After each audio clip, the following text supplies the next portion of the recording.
there are, I mean, lots of developments are going on. So you will not be, I mean, getting in this class up to that extent, because the limitation of the syllabuses and your basis of understandings also. So then we start with induction motor drive system. Okay. So I think the slide is visible and I am also audible to you clearly, na?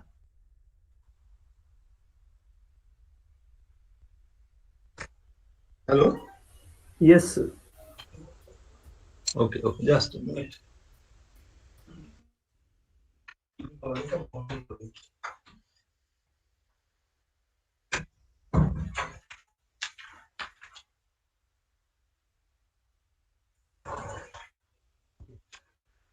So if you look at speed control of induction motor, so you have basic idea regarding induction motor operation.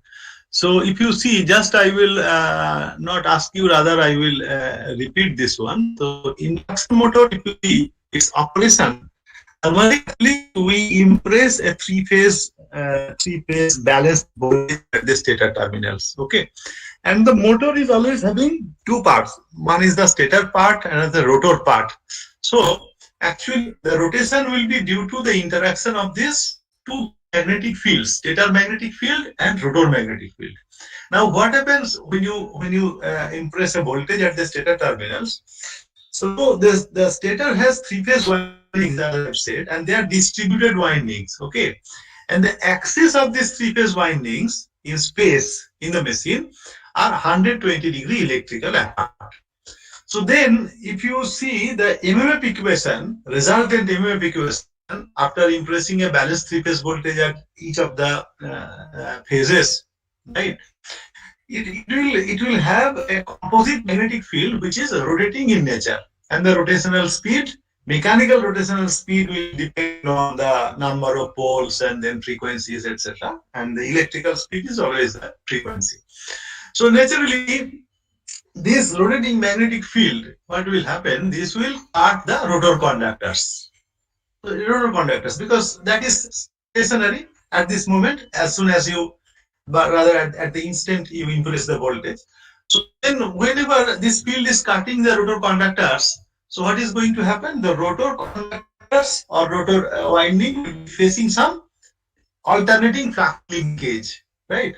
That means changing flux linkage. Now, if you see Faraday's law, so naturally there will be an induced EMF in the rotor winding too.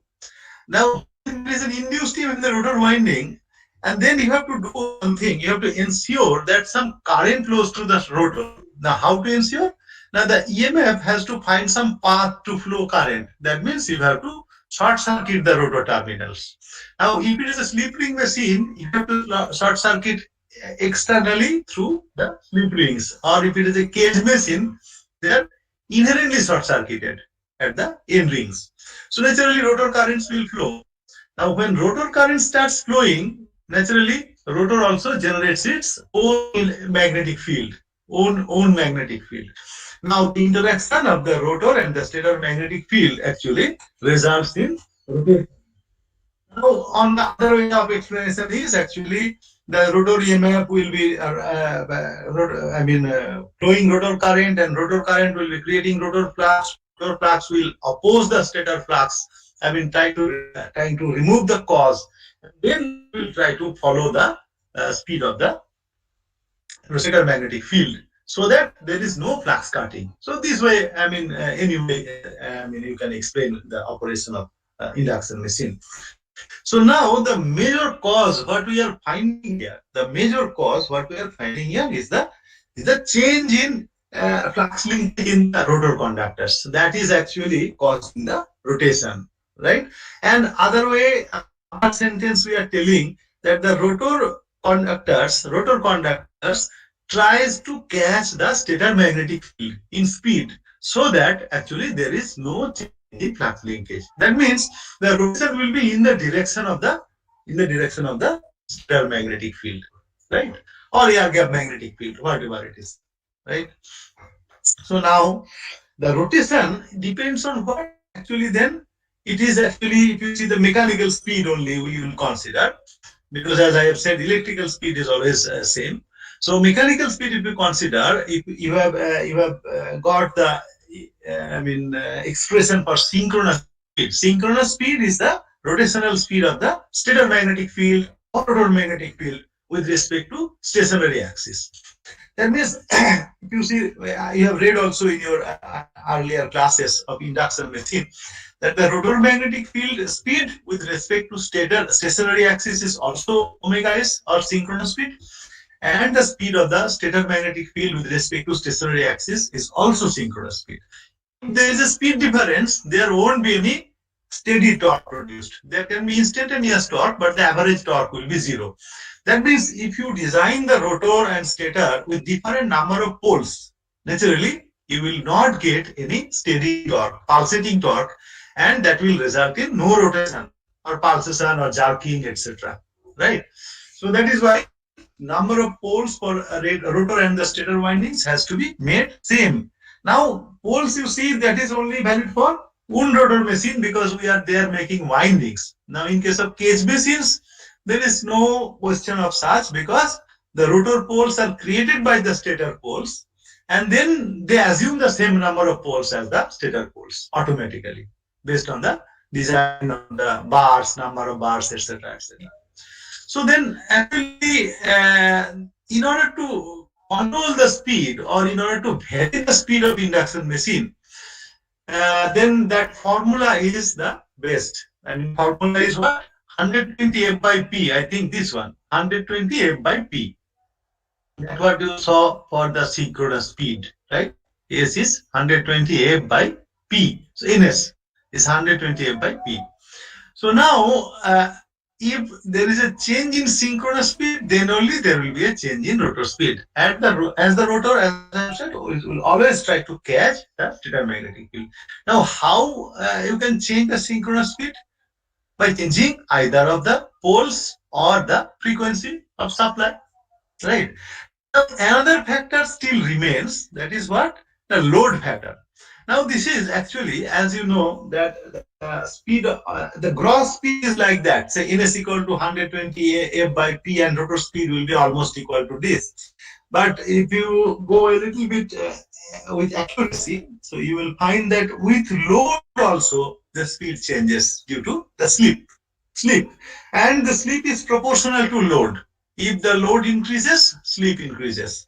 But you know, then the equation for actual mechanical speed is actually ns into 1 minus s.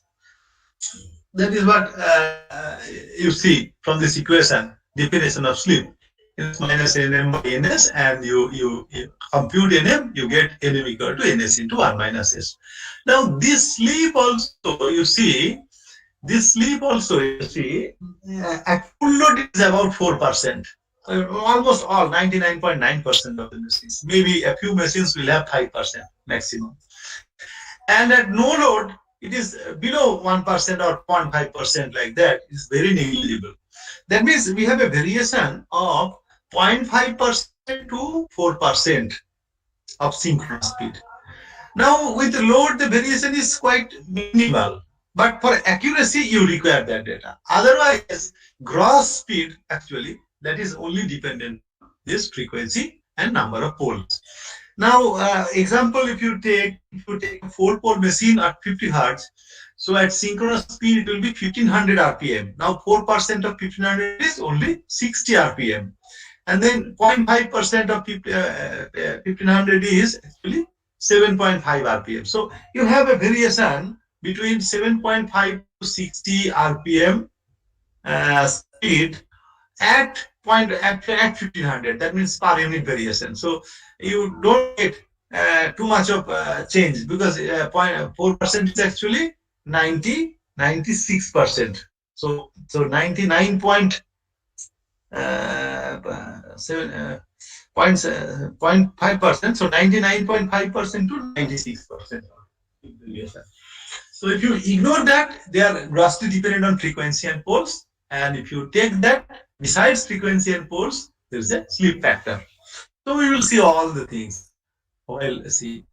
Now, look at this slide where we are finding that the methods. Now, methods then actually, methods, then the gross methods will be actually how to by changing the synchronous speed. Now by changing the synchronous speed is the method is pole changing. So you can do by pole changing also. If you change the number of poles, so definitely there will be a change in synchronous speed and change in rotor speed. And the second one is variable voltage, constant frequency. That is, if you vary the voltage, you will see actually. If you vary the voltage, right?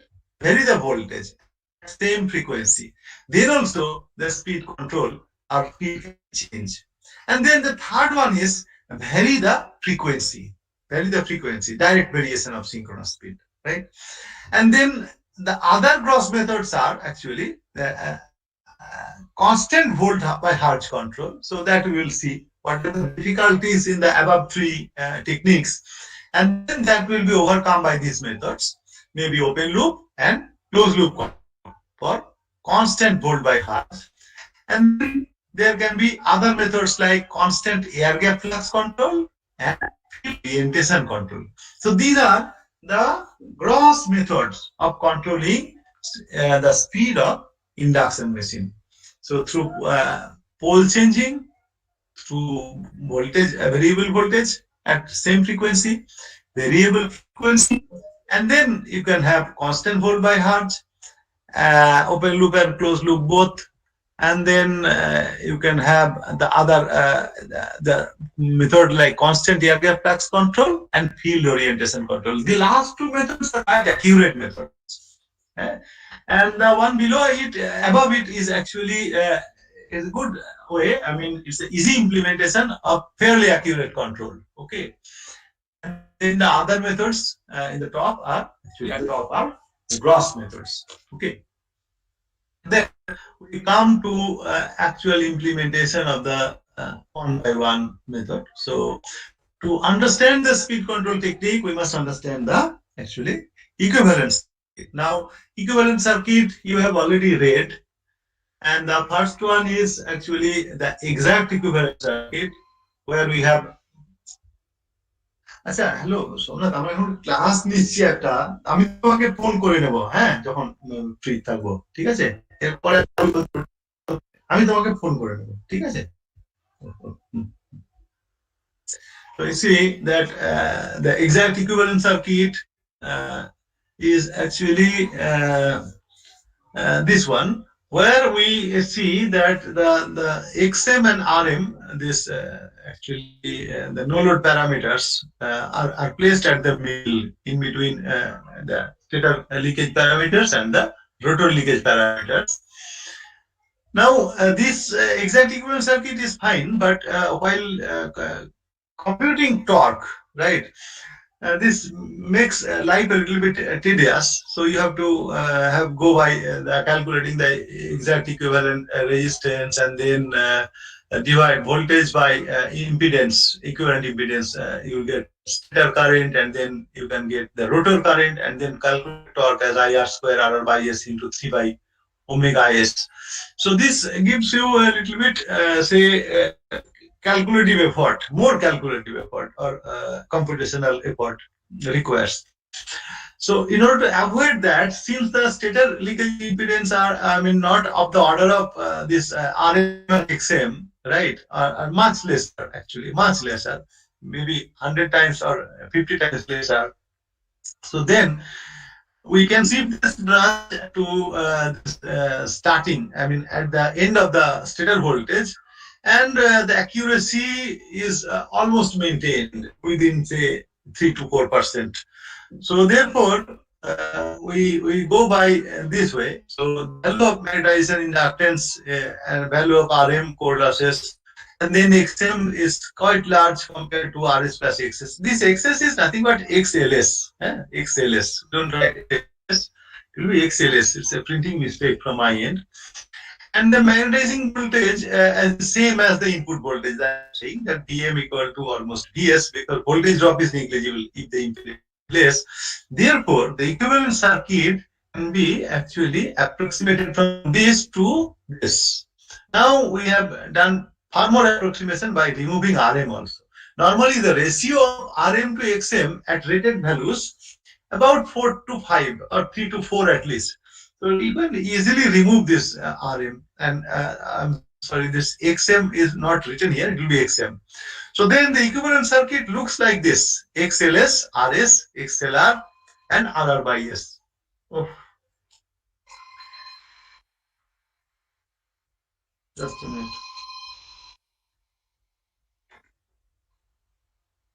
Hello.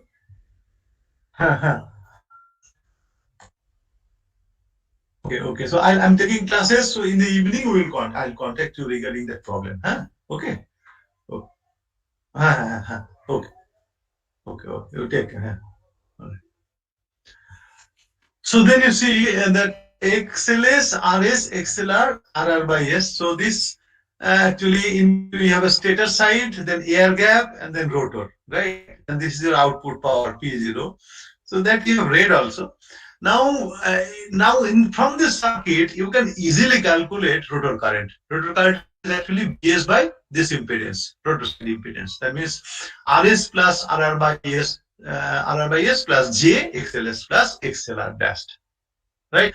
So now magnitude wise, if you compute, it will be V by square root under RS plus RR by S square plus XLS plus XLR dash square. Okay. So this is your rotor current magnitude, right?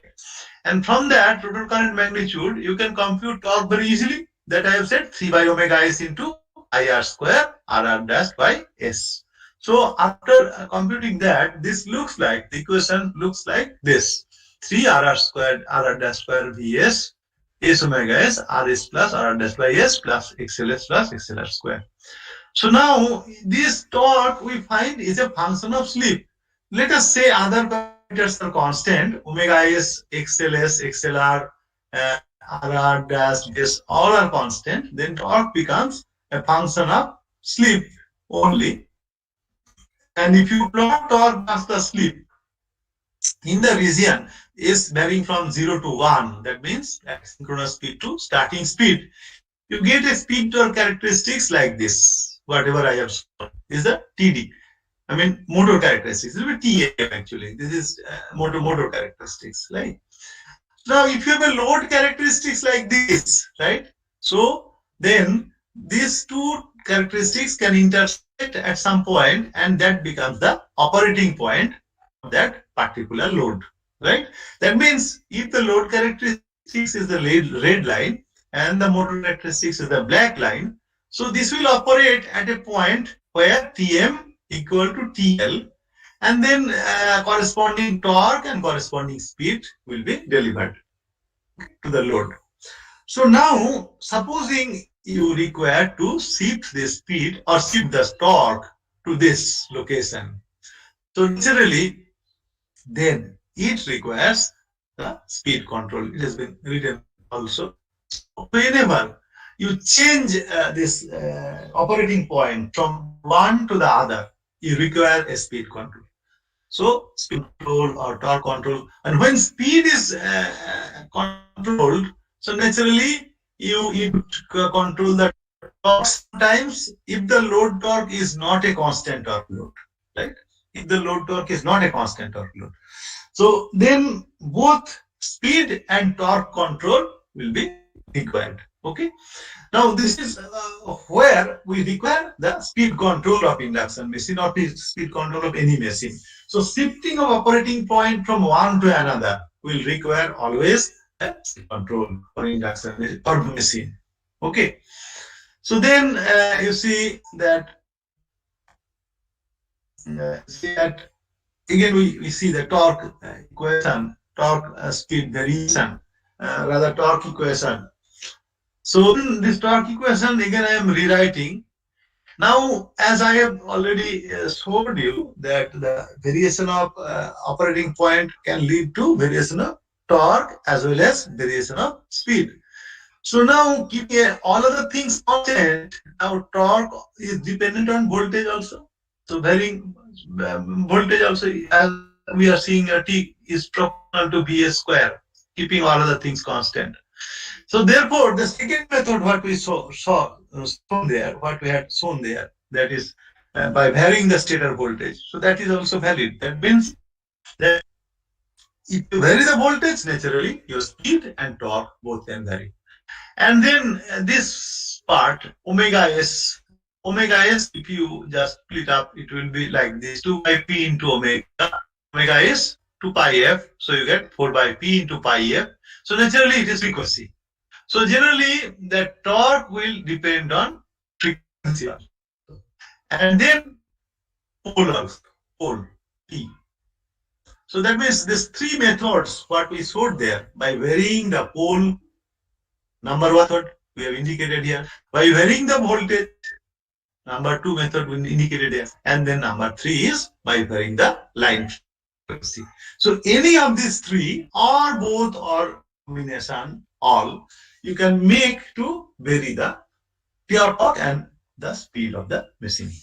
So I think till now you have understood the basic philosophy.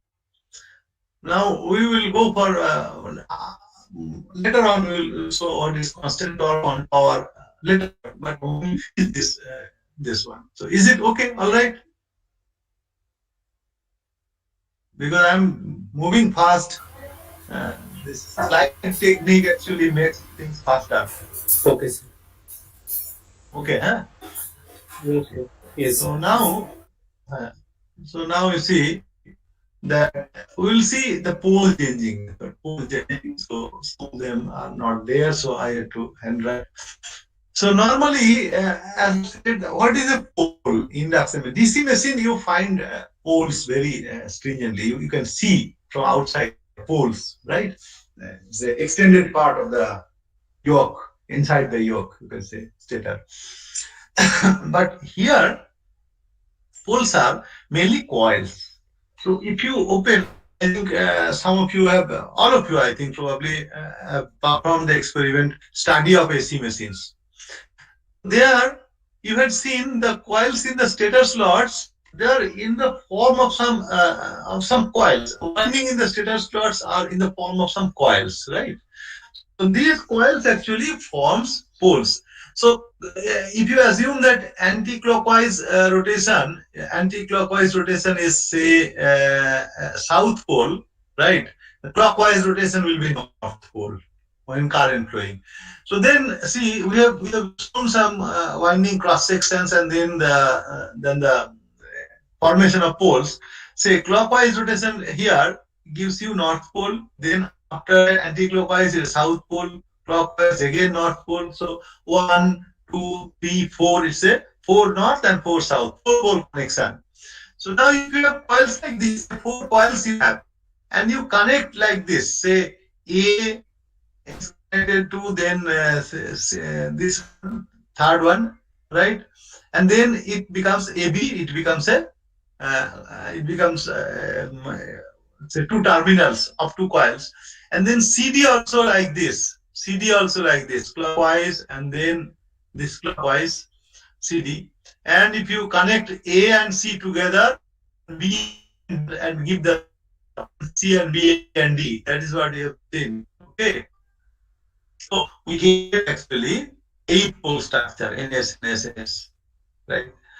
So you just alter the structure, say from A.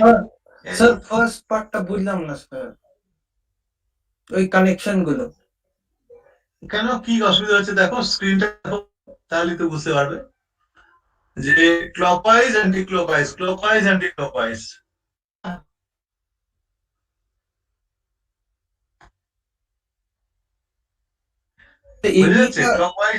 Sir এবিটা যাচ্ছে first দুটোতে নাকি? এটা first আর third, দেখো 1 3 series section আছে। ও আর CD তে যাচ্ছে 2 আর 4। ও দিও একটাতে ক্লকওয়াইজে পাঠাচ্ছেন আর একটাতে অ্যান্টি ক্লকওয়াইজ, না ও দুটোতেই ক্লকওয়াইজে পাঠাচ্ছেন? ক্লকওয়াইজ, কিন্তু মাঝের জায়গাটা যেটা সেটা অ্যান্টি ক্লকওয়াইজের মতো হচ্ছে। ও এসে জায়গা অ্যান্টি প্যারালাল হচ্ছে দুটো, অ্যান্টি প্যারালাল, হ্যাঁ। ও ওকে ওকে। So you can connect in like this parallel or series mode, so that B and C are connected, right? B and C are connected. কিসে করলে কি হবে? B C কানেক্ট করে AD তে supply দিতে হবে, অথবা A আর C তে কানেক্ট করে আর B তে কানেক্ট করে প্যারালাল সাপ্লাই দিতে হবে। You can have any of this two connection, হ্যাঁ, টু ফর্ম দিস 8 পোলস। এবারে সেম কয়েলকে আমি ঘুরিয়ে দিলাম, এ আর তার সঙ্গে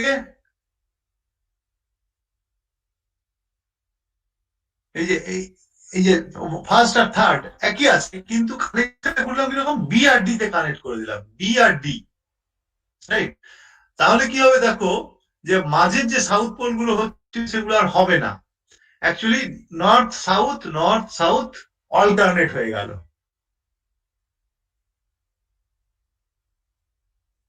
বুঝতে পেরেছো? স্যার আগের বার অ্যান্টি প্যারালালের জন্য সাউথটা হচ্ছিল আর মানে ক্লকওয়াইজের জন্য মাঝখানে সাউথ হচ্ছিল, মাঝখানে সাউথ ক্রিয়েট হচ্ছিল, এখানে মাঝখানে আর ক্রিয়েট হবে না, কারণ মাঝখানেরটা একই ওয়াইন্ডিং, দুটোই দেখো উপর থেকে নিচে যাচ্ছে। ওইখানে কি হচ্ছিল, বাঁ সাইডে উপর থেকে নিচে যাচ্ছিল, আর ডান সাইডে it was from bottom to top. So we had a মাঝে পুরোই হচ্ছে সেম ডিরেকশনে বলে, আর সাউথটা হ্যাঁ। Okay. So actually the generation is like this, NS, 4-pole structure. So just we connect in different way. We have to make BD and supply from AC in series, or if you want to make parallel, AD and then BC, then give a parallel supply between A and B. So then actually you can create the different number of poles if you have the access of the each of the coil, right? So then actually what happens to the speed torque characteristics? Then this one. So for 8-pole characteristics you have like this, and 4-pole you have characteristics like this. So naturally if you have a load torque varying like this, so you can shift the operating from A to B or B to A depending on necessity. If you want to increase, you can shift from B to A, and if you want to decrease, you can shift from A to B. This can be possible with 2-pole and then say 6-pole. Different modes of connections are to be made. Okay, so I have shown it for only 2 coils. So naturally then, বলছিলাম sir যে connection দিয়ে তো আমি শুধুমাত্র হচ্ছে যে অর্ধেকই করতে পারবো, মানে ওর থেকে বেশি তো আর করতে পারবো, মানে 8 পোল থেকে যে 4 পোল করতে পারবো বা 4 পোল থেকে 2 পোল করতে পারবো, মানে আমি বলছি কানেকশনটাকে যে অল্টারনেট করে ওর থেকে তো তুমি যদি রিমুভ করো দুই একটা ওয়াইন্ডিং 6 পোলও করতে পারবে। ওকে, আচ্ছা মানে তখন আমাকে হচ্ছে ওয়াইন্ডিংটা চেঞ্জ করতে হবে। আমি বলছি যে মানে শুধুমাত্র যে কানেকশনটা চেঞ্জ করে তো অর্ধেক করতে পারবো, মানে এই যে দুটোই অপশন আছে। না, দুটো নয়, তুমি একটা বাদ দিলে তুমি আবার মানে 6টাও পাবে। আগেরটাতে একটা বাদ দিয়ে দিলে, হ্যাঁ, সুতরাং 6টা পেতে পারো। তো 8টাও পেতে পারো, 4টেও পেতে পারো, 2টো পেতে পারো। So you can scale the number of ports. That's what my point is. Okay, by changing the connection of the coils. Now the thing is that this has got some limitations. How limitation? First of all, actually, I was talking in the just the beginning of the lecture that when it is a squirrel cage machine, right? Squirrel cage machine. So the rotor will assume the same number of poles of the stator automatically. So this can be easily applicable for cage machines. But in case of say slip ring machines, you need to change the rotor connection also. Like rotor connection is a rotating body, so actually it will require slip rings and brushes to bring all the coils outside. So naturally, shaft extension will be too large if you have say many number of coils, right? So then this is not exactly feasible for say slip ring type of machines. Secondly, you see the shifting of speed is in steps, and it is almost in discrete manner. Say if it is a 50 hertz supply, 2-pole means 3000 RPM, and then 4-pole means actually 1500 RPM, 6-pole means 1000 RPM, 8-pole means 750 RPM. If you want a speed around say 2500 RPM, it is not possible. So only by discrete steps, speed changing by discrete steps was possible. So this is actually a primitive method, when all other controls were not available. So people had no other means but to implement this in this fashion, so that at least some speed change can take place, and they can adjust their loads to operate on this discrete speed modes.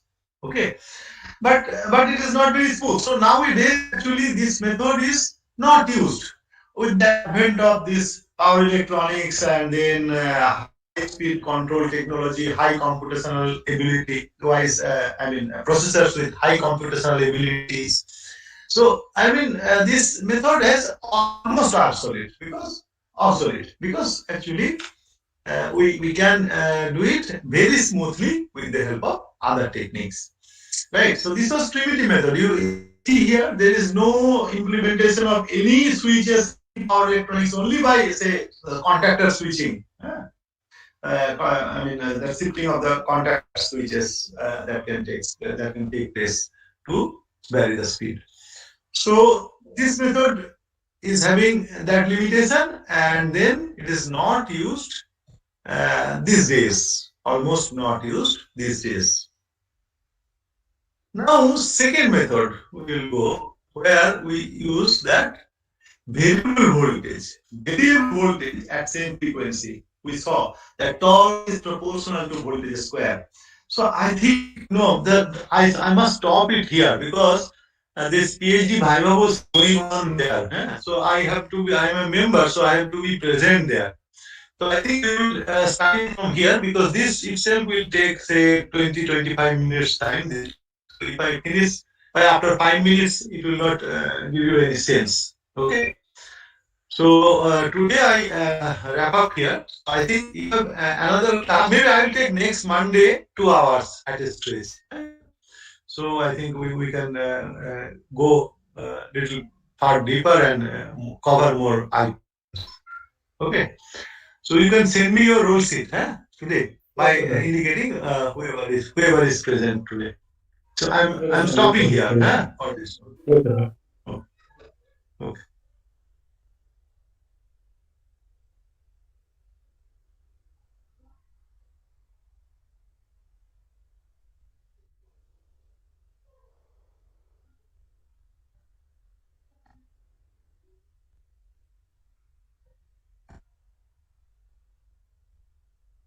Okay, you send me the roll sheet, Okay, sir. Thank you, sir. Okay.